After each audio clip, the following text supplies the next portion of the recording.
എന്താണ് chat G P T? Chat G P ടിയും ഗൂഗിളും തമ്മിലിപ്പം എന്താണ് ഒരു വ്യത്യാസം? ഒരു വിപ്ലവത്തിൻ്റെ ഒരു ജംഗ്ഷനിലാണ് നമ്മൾ നിൽക്കുന്നത്. ഈ ഒരു വിപ്ലവം നയിക്കാൻ പോകുന്നത് ആർട്ടിഫിഷ്യൽ ഇൻ്റലിജൻസ് അഥവാ നിർമ്മിത ബുദ്ധിയാണ്. നിങ്ങൾക്ക് ചാറ്റ് ജി പി ടി എന്താണെന്ന് അറിയാമോ? അറിയെങ്കിൽ തന്നെ നിങ്ങളത് കറക്റ്റായിട്ടാണോ യൂസ് ചെയ്യാറുള്ളത്? ചാറ്റ് ജി പി ടി പല കാര്യങ്ങൾക്ക് വേണ്ടി ഉപയോഗിക്കാൻ പറ്റും. ഒരു ഐഡിയ ജനറേഷൻ ടൂളായിട്ട് ഉപയോഗിക്കാം, ഇമെയിൽ റൈറ്റിങ്ങിന് ഹെൽപ്പ് ചെയ്യാൻ വേണ്ടി ഉപയോഗിക്കാം, ബ്ലോഗ് പോസ്റ്റുകൾ എഴുതാൻ വേണ്ടി ഉപയോഗിക്കാം, നിങ്ങളെ വെബ്സൈറ്റ് റീഡിസൈൻ വേണ്ടി ഉപയോഗിക്കാം, മാർക്കറ്റ് റിസർച്ചിന് വേണ്ടി ഉപയോഗിക്കാം. ഇങ്ങനെ പല യൂസുകൾക്ക് വേണ്ടി നിങ്ങൾക്ക് നിങ്ങളുടെ ബിസിനസ്സുകളിൽ തന്നെ ഉപയോഗിക്കാൻ പറ്റും. നമ്മൾ എന്ത് ക്വസ്റ്റ്യൻ ചോദിച്ചു കഴിഞ്ഞാലാണ് ചാറ്റ് ജി പി ടി കറക്റ്റായിട്ടുള്ള ഉത്തരം തരാം? അതൊരു വലിയ ചോദ്യം തന്നെയാണ്.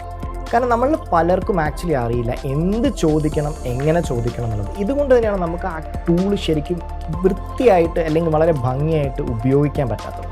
എങ്ങനെ chat G P T use ചെയ്യാം? Chat G P T use ചെയ്യുന്ന ആൾക്കാരുണ്ടെങ്കിൽ അവരത് കറക്റ്റായിട്ടാണോ യൂസ് ചെയ്യുന്നത്?